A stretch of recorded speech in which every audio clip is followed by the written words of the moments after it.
The mining asteroid Kepler 438c had been abandoned for 3 standard cycles, its valuable ore deposits exhausted, and its automated systems left to decay in the cold vacuum of space.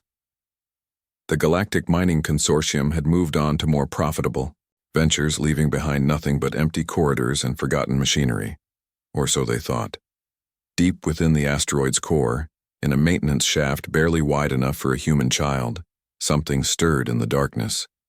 Zix 7749 had been a work dragon once, a biomechanical hybrid created by the Draconis Corporation for heavy labor in hazardous environments.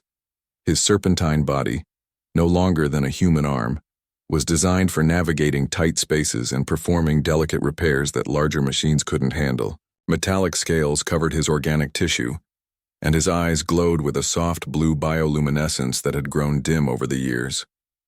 For 3 cycles, Zix had survived on nothing but emergency power cells and condensation from the asteroid's failing life support systems.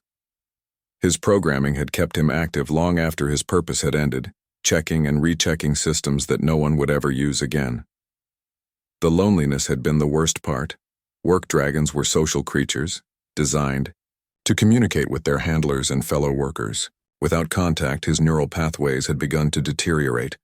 When the salvage ship Persistence docked with the asteroid, Zix barely registered the vibrations through the rock. His sensors were too degraded, his power too low. He had curled, up in his favorite maintenance alcove, systems cycling down to preserve what little energy remained. Liana Chen pressed her palm against the asteroid's airlock, feeling the cold metal through her environmental suit. At 16, she was the youngest member of the salvage crew, working alongside her father's team during her gap year before university. While the adults focused on stripping valuable metals and components, Liana had always been drawn to the forgotten corners, the abandoned spaces where stories lingered. "Be careful in there, kiddo," her father's voice crackled through her calm. "These old mining stations can be unstable." "I will, Dad," she replied, cycling through the airlock. Her helmet's lights cut through the darkness as she moved deeper into the asteroid, following a maintenance route that her scanner indicated led to the central processing core. The corridors were eerily quiet, filled with the kind of silence that comes from true abandonment. Liana's boots echoed softly against the metal grating as she made her way through the station, documenting everything for the salvage report. It was routine work, but something felt different about this place. There was an energy here, faint but persistent, like a whisper in an empty room. She was checking a power distribution panel when she heard it, a soft whimper, so quiet she almost missed it. Liana froze, listening intently. There it was again, coming from somewhere below her feet. According to her scanner, there was a maintenance shaft running parallel to her position. Following the sound, Liana found an access hatch that had been sealed but not locked. She managed to pry it open with her multi-tool, revealing a narrow shaft barely wide enough for her slender frame. The whimpering was clearer now, definitely coming from somewhere in the darkness ahead. "Hello?" she called softly. "Is someone there?" The whimpering stopped abruptly. Liana waited, then heard something else, a faint scratching like claws on metal. Her heart raced as she squeezed into the shaft, following the sound deeper into the asteroid's bowels.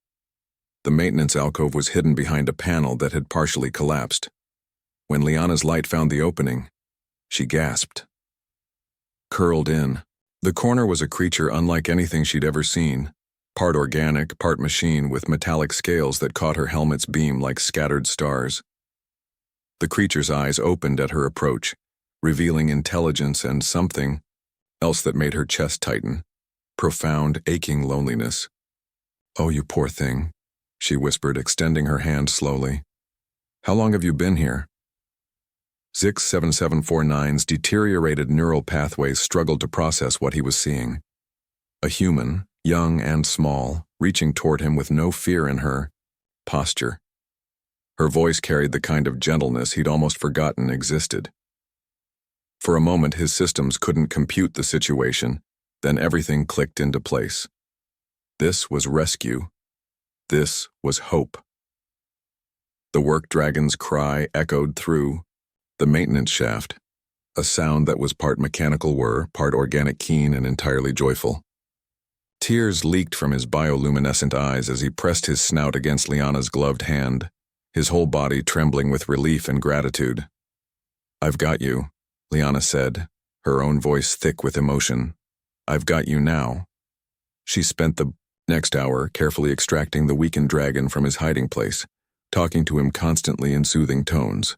Zix responded to her voice, his systems gradually coming back online as hope replaced despair in his neural pathways. By the time they reached the main corridor, he was strong enough to fly short distances, his wings, delicate constructions, of biometallic membrane, carrying him in graceful spirals around Liana's head. When they reached the Persistence, the crew was amazed. Work dragons were rare and valuable, but more than that, they were sapient beings with rights under galactic. Zix 7749 couldn't be salvaged. He had to be rescued. "Looks like we're not just taking scrap metal home," Liana's father said, watching as the dragon perched on his daughter's shoulder, nuzzling her neck gratefully. "He's not cargo, Dad," Liana replied firmly. "He's crew." As the Persistence pulled away from the dead asteroid, Zix 7749 pressed against the porthole, watching his prison shrink into the starfield. For the first time in 3 cycles, his future stretched ahead of him, bright, warm, and filled with the kind of companionship that made existence worth living. Beside him, Liana smiled and scratched behind his metallic ear ridges. "Welcome to the family, Zix." The work dragon's purr was like music, part engine, part contentment, entirely alive. In the vastness of space where corporate interests often overrode compassion and profit margins mattered more than living beings, one human girl had proven that empathy was humanity's greatest strength. She had seen past the abandoned machinery to find a soul worth saving, and in doing so had reminded the galaxy why humans were still spreading among the stars. Not because they were the strongest or the smartest, but because they cared. And sometimes, caring was enough to change everything.